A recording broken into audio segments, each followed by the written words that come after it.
Ladies and gentlemen, I want to thank you guys for showing up to our September Lunch and Learn. I'd like to give thanks to Guy for organizing all this, putting it together. He's outside manning the store right now, so he can't be in here. I want to introduce Matt and Jake from Milwaukee. They're going to talk about dust extraction for the new Silica standard coming up. When it's over, you can ask me. I'm Chris. I'm the outside sales guy here. Zach, he's my inside support and counter help. And Guy's the store manager. You can come to any of us, ask us any questions you want, and I'll turn it over to these gentlemen. Awesome. How's everyone doing? Pretty good? Yeah? Enjoying a good lunch? Yep. I'm going to try not to bore you too much today.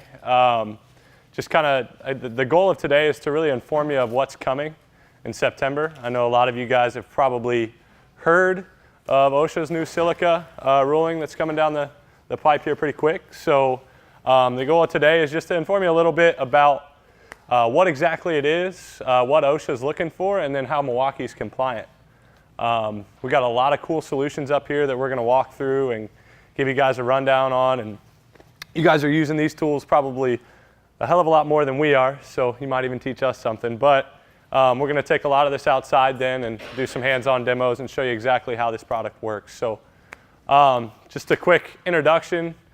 Like he said, I'm Matt. I work with all the distributors in St. Louis, Columbia area, and then Jackson does kind of the same thing. So we're a team here. And might have seen some of you guys on some calls and stuff in the past. But does anybody know much about what's coming in September with the new Silica launch? Anybody want to give me any information? That's what I'm here to do, right? I guess. We cut concrete, so we're basically going to have to be wearing half-face respirators. Sure. Every day. Yep. Yeah. Got it. Got to get doctors checked out. Yep. The concrete cutting, tuck pointers, even your MEP trades, general contractors, everybody's really affected by this.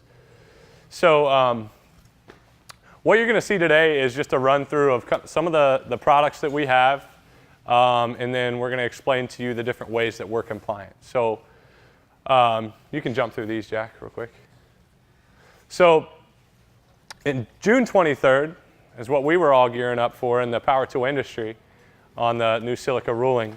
And they actually pushed it back because there's a lot of details and things and finite details that weren't worked out yet. So any rotary hammer drilling, cutting, grinding, you name it, chipping is going to have to be dustless moving forward starting September 23rd. So there's multiple different ways to be compliant. I know he mentioned, wearing a respirator and things like that to guard yourself from the dust. But we're going to speak to today the dust control methods that we offer for all of the power tools that you're using in the field. So jump to the next one. There's going to be a lot of questions, and hopefully I can answer most of them to the best of my ability. We've done a lot of these, but everybody knows what Silica is. It's the dust that's put off by drywall, concrete cutting, drilling, things like that. They're really kind of calling it almost the new asbestos.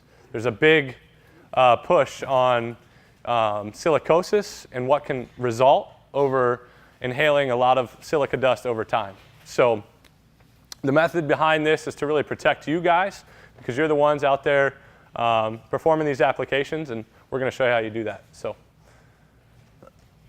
what does it say? So as I said, any rotary hammer drilling, cutting, chipping, grinding, you name it, is going to have to be controlled dust-wise. So you can wear a respirator, like you were saying. There's wet methods, which I'm sure you guys are probably using too. Dust control methods. You can combine all of them to make it, the most safe way as possible. But what you're going to see in front of you are, dust extractors, HEPA vac kits, universal HEPA vac kits, and I'm going to speak to how these are compliant. So the easiest way to meet that dust regulation coming in September is to be Table 1 compliant. Has anybody heard that? Everyone's saying be Table 1. So what does that mean? That means that your dust control method, or something like this or a vacuum, has a filter cleaning mechanism on the inside of it. So that way you're not coming into constant contact with that silica. The next way is objective data. So Milwaukee, believe it or not, has been really working to control silica dust for years. We've had Shrouds, hammer vac attachments like this that have been on the marketplace that a lot of you guys may be using to control dust, because this might not have been required by OSHA years back, but certain jobs, I'm sure maybe some of you have worked on, have required dust control methods. So we've had these solutions already. So these are not Table 1 compliant, but what they are is objective data compliant. So at the end of this, I'll go to our website. We've done everything down to the room size, the hole size, the amount of holes you can drill, the amount of times you empty the cartridge, you name it. We've done all the testing for you from a manufacturer standpoint to show that you're compliant regardless of what you're doing. So something like this is going to be objective data compliant. It's not self-cleaning because it's a self-contained mechanism that you attach onto your existing rotary hammers. But I'll jump into these here in a second. And then the last method of dust control would be self-monitored. So if you were drilling a bunch of holes or in concrete and driving some anchors, you'd have to have somebody with a silica meter monitoring how much dust you're coming into contact with. So the hot number out there is 50 UG, which is how they're measuring how much dust you're physically coming into contact with. And that 50 UG limit, if you get to that limit, then you have to physically stop what you're doing, because you can't come into contact with any more silica per OSHA's new standard. So you would have to have, if you're not going to use a dust control method or a wet method or wear a respirator, you'd have to have somebody standing next to you with a meter testing how much dust that you're coming into contact with to make sure you don't go over that limit. Big thing for us is, OSHA's got a huge territory to cover, and we've asked them multiple questions on how they're really going to police this. What we're kind of being told, don't take this to the bank, but what we're being told is, this is a reactionary industry. They know that. This might even get pushed back again. We don't know yet. But if they see dust on a job site and there's concrete present, they're going to look for some sort of dust control method, whether it be a water method, a dust control method like you see up here, shrouds, or vacuums, things like that. If you're not doing that, they're going to make sure that you're taking the proper steps to become compliant. It's going to be more of a slap on the wrist thing is what we're told starting off. A lot of your bigger job sites, we're also being told that, if they see dust, they're going to go get their testing equipment, come back to you and say, hey, replicate what you were doing. Well, off the record, what are you going to do? You're not going to do exactly what you were doing to put off that amount of dust, because then they're probably going to ding you, right? No. So the first fine, the first time that they actually physically ding you for, putting off an amount of dust or silica, we've heard is about $10,000. Is that pretty consistent with what you guys are hearing? So if you get caught again, or they slap you on the wrist again, we've heard it's anywhere from $65,000 to $100,000. So this is a big deal, right? You guys are all probably thinking Milwaukee's in cohorts with OSHA so we can sell more dust equipment, right? No, but we've been working with them to really understand what the ruling is so that we know how to protect you guys and to make sure that you're not getting dinged with $10,000 and $65,000 and $100,000 fines. So that way if you're using a Milwaukee dust control product, you're good to go. So Table 1, objective data, and self-monitored, those are the three really ways you can be compliant under OSHA's new standard, and that's what we're really focusing on from our product line up here. So, yep. So is there really no minimum unless you have to have somebody with a meter to understand that? I mean, because sometimes there's very minuscule. Sure. If you're going in and drilling one base plate to frame a wall in, I mean, it's the same standards unless you have a meter to. Right. I mean, or what are we talking about? that's a really good question. So that 50 UG number I said is the amount that OSHA's really looking at. Right. So if they come out and test and they've tested that there's more dust in the air than that 50 UG amount, and you're not taking the proper steps to control that dust, yeah, then that's when they're going to act. But if you're drilling a couple holes, chances are you're probably covered. This is for cutting or grinding, tuck pointers. I don't have a good sense of what 50 UGs is, I guess. It's like it's the way they're measuring the air clarity. Yeah, the particles in the air, but Yep. I'm saying as a layperson, as there a way I can identify if I'm going to be messing with that threshold or not without a meter? I don't know. Right. So what I'm saying is if you're using some sort of Milwaukee dust control method, you wouldn't have to worry about that. Right. Now, if you aren't, then that's when you're going to have a testing meter like you're saying. Yep. Okay. That would be the only way to kind of see if you're at that threshold. Or the wet method as well. So, yep. So what tools does this affect that really pertain to us and to you? So first is going to be SDS plus drilling, which is probably the majority of what you guys are doing, of those of you that are in here. Next is going to be SDS Max, drilling, chipping, dry coring, those types of things. And the last piece is going to be grinding. So if I'm using a grinder and I'm grinding concrete, I'm going to have some sort of shroud over my grinder hooked up to a vacuum or a dust extractor like this to make sure that I'm collecting that dust. So jump into the next one. All right, so I talked about Table 1 compliance, objective data compliance, and then self-monitoring compliance. Where do our products really kind of fall into those different lineups? So remember, Table 1 compliance, you have to have a filter cleaning mechanism on your vacuums. That thing has to be cleaning itself, so that way you're not coming into contact with silica.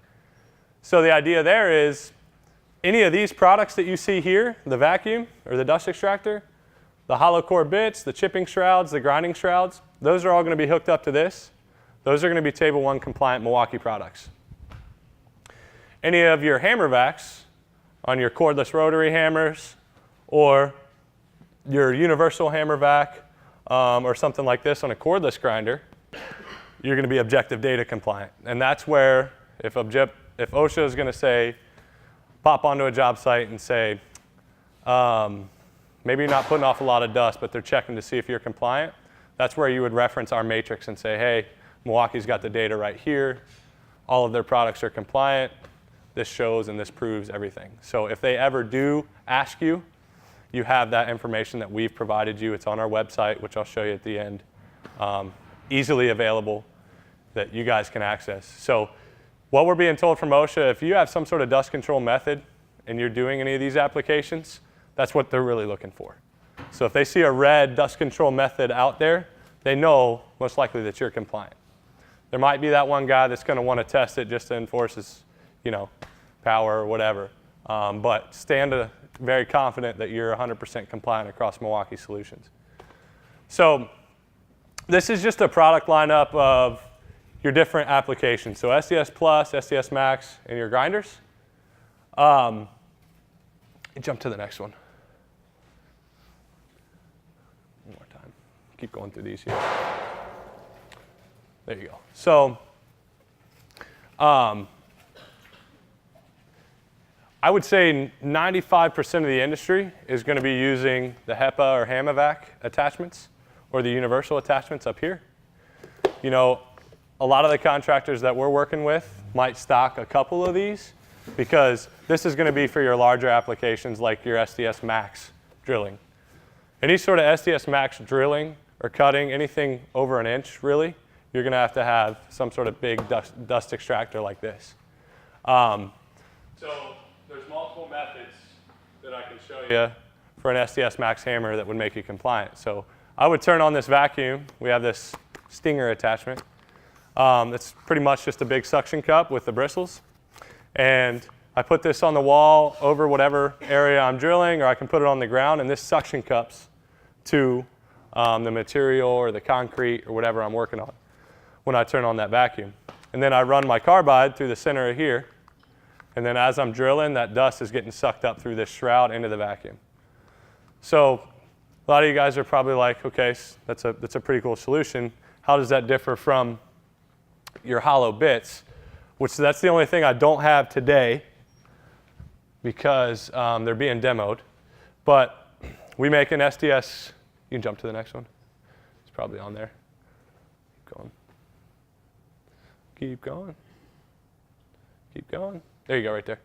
So we make a SDS bit that looks just like this, but it's going to be hollow on the inside of it. So it's going to have 4 holes on the, or 2 holes on the side, 2 holes on the front. And as you're drilling your holes, it's actually sucking the silica through the center of that bit. That bit actually hooks onto this hose from the side, and you just plug the bit into your hammer. That's the easiest way to really use your dust extractor units like this. Hilti's had them out there for a while. We also have them now as well. But it's a hollow Sds bit. It's got holes in it, and it's really sucking the silica through the center of the bit into the vacuum. But those bits can cost you anywhere from $100 to $150 a piece. So for you guys that are out there using a bunch of carbide, maybe you have a bunch on the shelf already, you can use all your existing Sds bits with this attachment. So you don't have to buy a bunch of those hollow bits if you don't want to. So this is just one of your different options. Jump to the next. So right there, on the second line right there, you'll see the Sds Plus Vacuum Bit and the Sds Max Vacuum Bit. Looks just like your typical piece of carbide, but it's hollow through the center, and then it's got that little attachment that fits right onto your hose here. So when I'm drilling, it's sucking all the silica right through the center of that bit. So the first question on that is, hey, you got a hollow Sds bit, how does it last up? It actually holds up better than our current carbide because there's less friction on the bit because we only have teeth on the very end of the bit. So if I'm drilling a bunch of holes with this Sds Max bit, that dust that it's pulling out causes a lot of friction on the bit and it will eventually wear it out.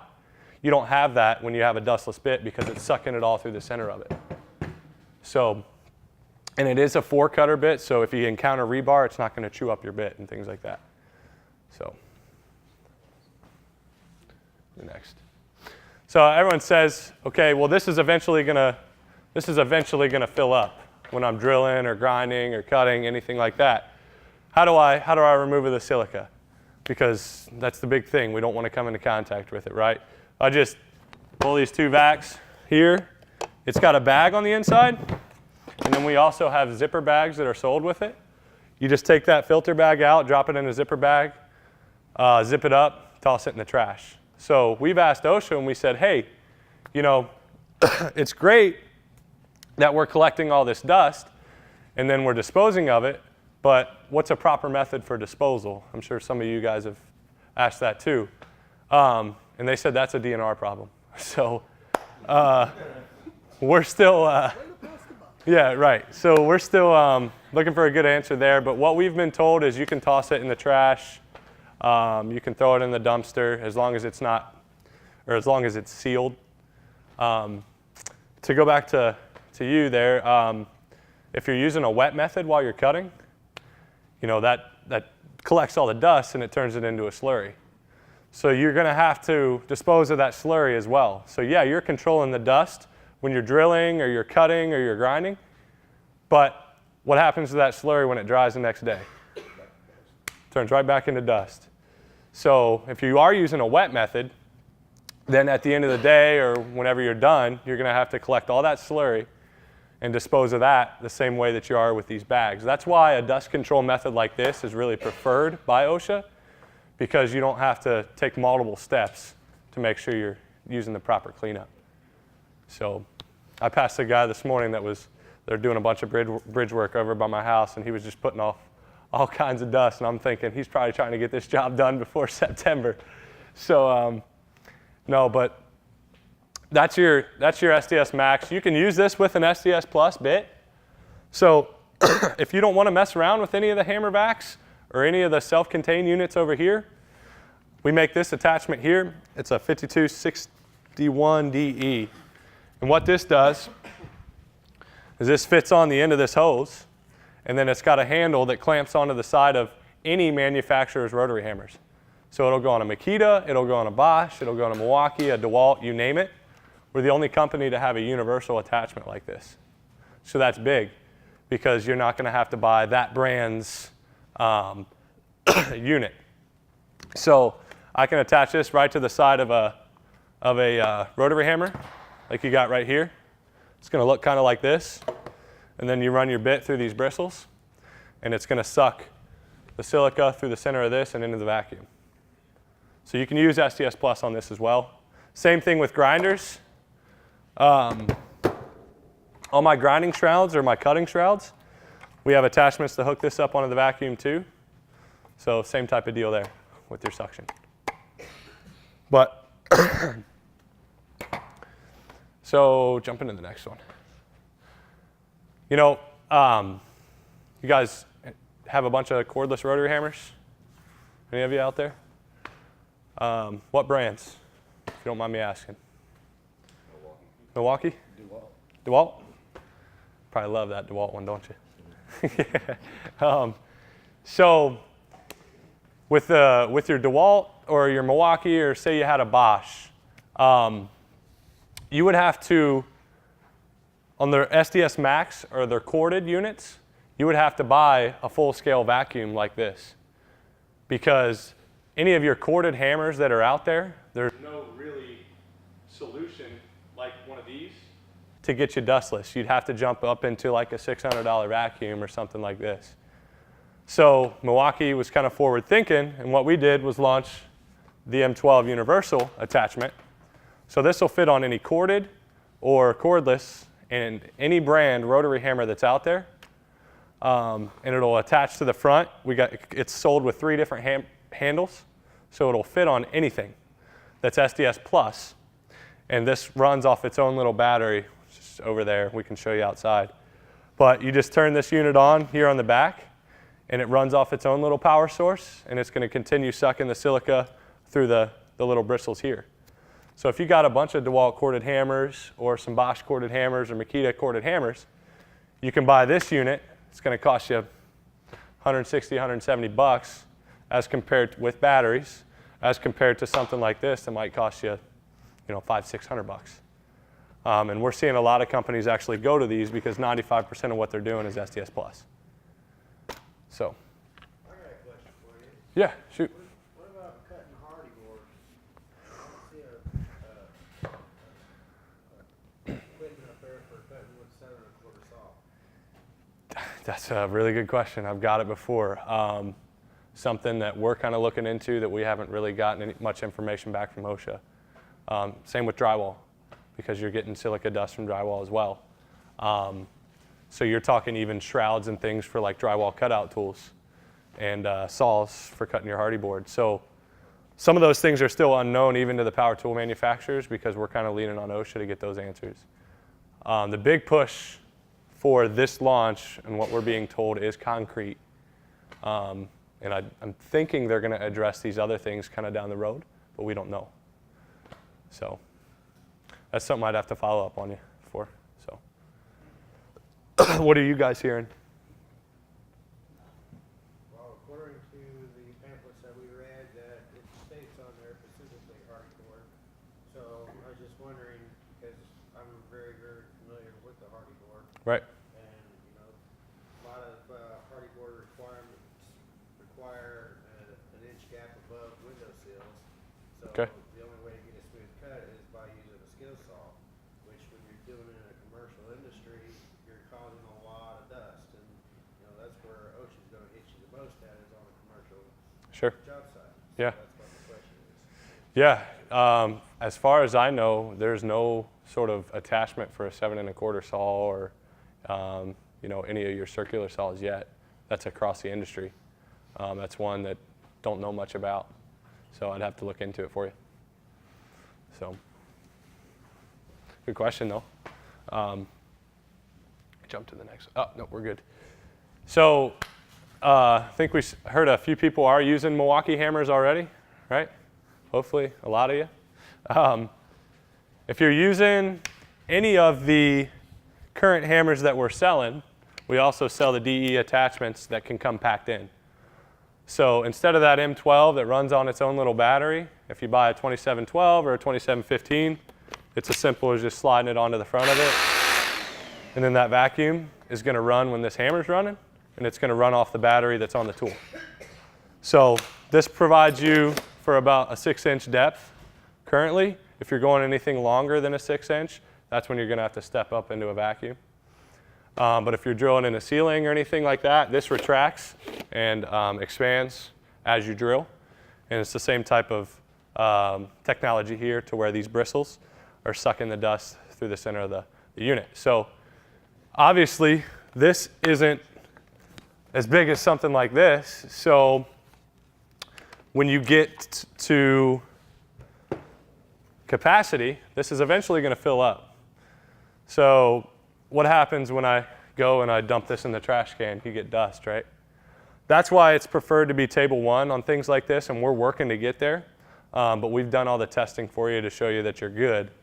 But they're saying, OSHA's saying for these self-contained units, they want you to empty this about every 15 holes-ish, because that's how much this will fill up.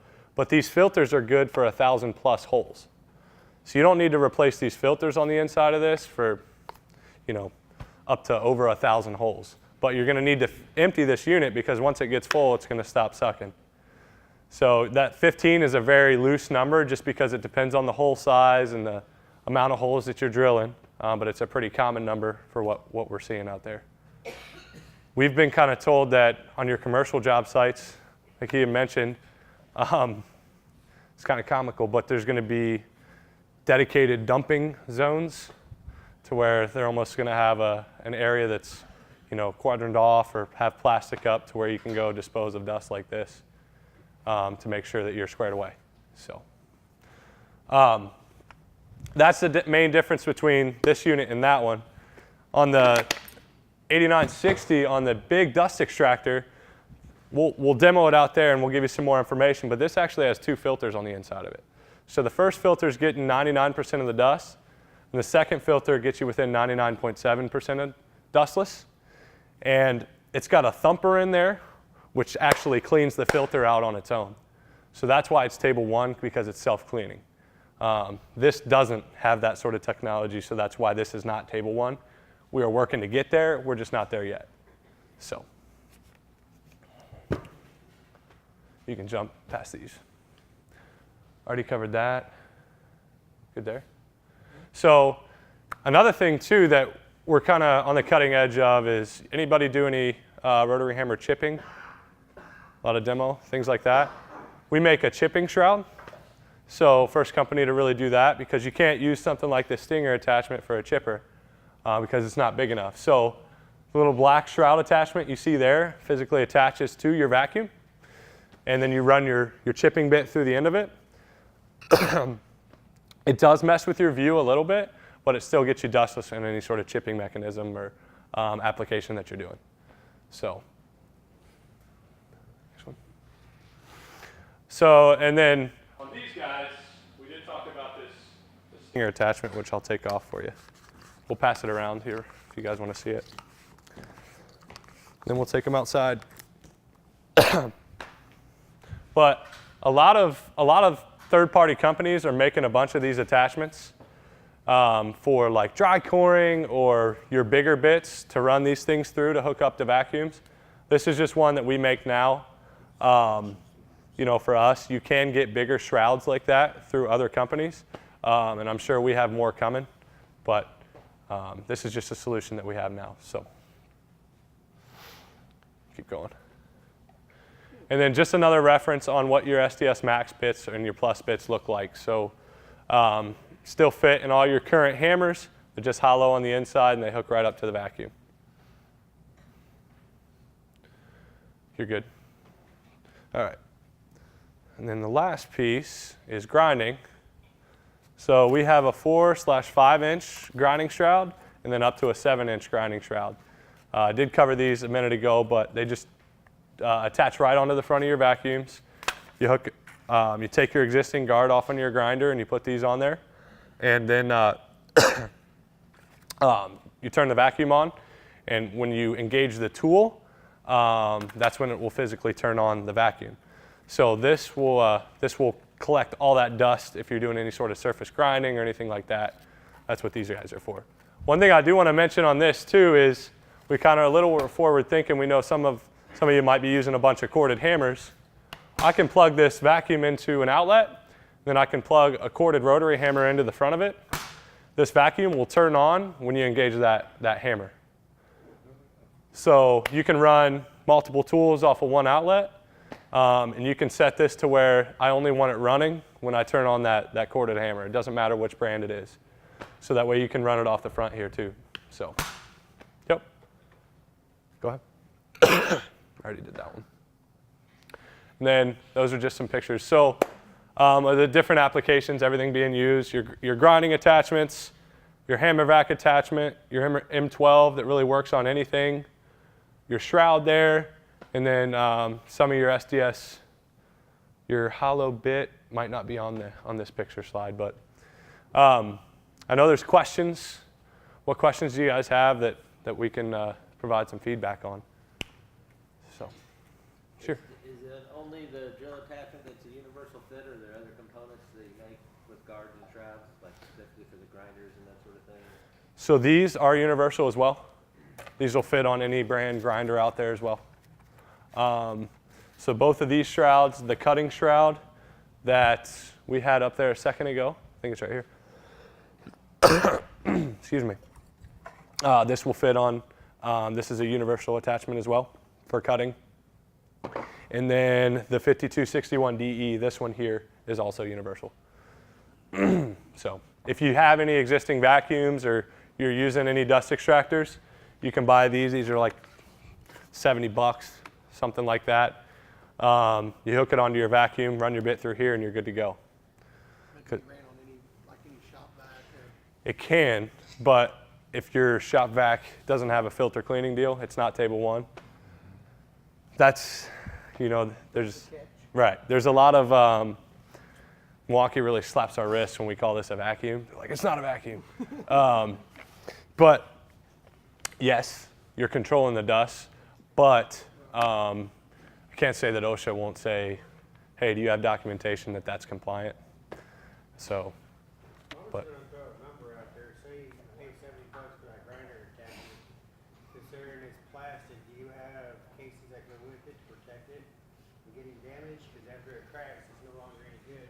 Sure. So silica. Yeah, these are sold in like a cardboard deal. Now you can buy our grinders with these packed in, and they do come in either cases or bags. So I think moving forward, if you're a tuck pointer, you're doing a lot of surface grinding, and you need to be dustless, your best bet's to buy these with them packed in, and then you would have your case or your bag to store it to make sure you're covered there. So, yep. Vacuum only electric, or is it, can you get one that's battery powered also? Being Milwaukee, you'd think we'd try to launch it with cordless, with some 9-amp-hour batteries. I'm not saying that something might be coming like that. Right. Maybe some backpack vacuums or some different things, cool things that are coming. We're looking into a lot of it. But this one currently, and most of your units out there are corded, just because of the run time is going to be your biggest factor. So, yep. The suction cup works well on, on block and brick Yeah. with the mortise joints? Yep. Okay. Yep. I've done a lot of demos and things with it. I mean, I'm not on a job doing this type of stuff, but we've had really good feedback on the units that we've already sold as well. So, yep. Yeah, go ahead. Is that the vacuum on the end too? Oh, on the very end, that's just a light. Yeah, just a cool light we figure we bring in and show you. I don't know if it's got batteries in it, but it does. It's really to kind of go after the wobble light market. It's cordless and it's one key. So I'll show you guys this real quick. Kind of segue it into the last piece of what we got here for you.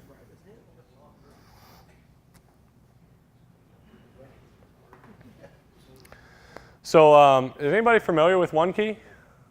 Have you heard any rumblings about Milwaukee One Key? No? Okay, so I can control this light from my phone. Lighting like this, there's a lot of reluctancy in the industry because we'd all like these on the campsite or in the boat or something like that, right? So we've been forward thinking. We have what's called One Key on all of our tools, a lot of our tools and a lot of our lighting now. But Milwaukee has an app that's free. It's an inventory management app, plus it's a tool control app that you can inventory anything you want. You can also control all of your tools through our app. So I can walk onto a job site in the morning, have all these linked up through Bluetooth, and just hit a button and turn on all my lights on my job. Cool thing about these two is I can plug them in, daisy chain them together off of one outlet. There's an input and an output, and then I can even go as down as adjusting the brightness and all those types of things. But the final piece of One Key is I can actually physically see where this tool is. So if I want to, I can click on my satellite map here. I'll pass my phone around for you guys. But you can see that light is here at Columbia Safety GME. So wherever the little red dot is, we use Bluetooth technology. So our drills, our impacts, our lights, we're starting to integrate a lot of this Bluetooth technology onto it. It's got a little pinger in there, and anytime anybody with our app comes within 300 feet of that tool, it's going to ping the phone and let you know where it is. So not quite GPS, but it's getting there. So what's the distance? So on the One Key stuff, Yep. the little pucks that you sell too. Yep, sure. If I'm in a shop 2 miles from here, will it do the same thing? Yeah, so we're totally reliant on the app. What do we all carry around? Smartphones, right? I see them all on the table. So what do your smartphones have in them? GPS, right? So you're driving down 70 and you see the MoDOT signs that say 20 minutes to I-64. It's all electronic. You know how they're doing that? A lot of them nowadays are actually, as you drive past that sign, they're pinging off your phone, and it's recording how long it's taking you to get from point A to point B. So that's how they're determining traffic patterns and things like that. You don't even know it, right? We're doing the same thing with our tools. Anybody in the world that has our app, if they drive past your shop or a job that has one of your One Key tools on it, that tool is going to ping off of their phone, and it's going to update your app's location. So you might have a job in Florida. You send some One Key tools down there. Joe Schmo that lives in Florida drives past the job site. You'll be able to check the last time it pinged off of somebody's phone. So you can drive by a pawn shop and find your stolen tool. You know, it's funny you say that because that was an example we were using. We had a local contractor in St. Louis. They had 10 drill and impacts stolen off a job that were One Key, and a week later they found them at the Fenton pawn shop, and they found 4 of them, but they pinged because they marked them missing. So, you know, if a tool gets stolen, you can also disable it.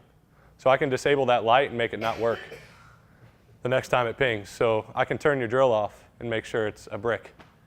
And the only way to turn it back on is if it comes and cycles back through my app. So a lot of people are like, oh, I'm smarter than you. I'm going to send it to Milwaukee e-Service. Well, what do? Well, obviously we can see whose inventory it's in and send the tool back to them. So some cool things coming. Does it have to have a battery? Good question.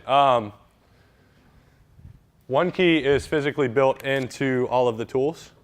It's got its own little watch battery in there. So no, it doesn't need to have a battery on it. But if it has a battery on it, it's going to be pinging, it's going to be pulling from this battery source. So It's like a rechargeable battery. right. So you guys have any other questions before we go up? We can take some of this stuff out and let you guys see what we're doing.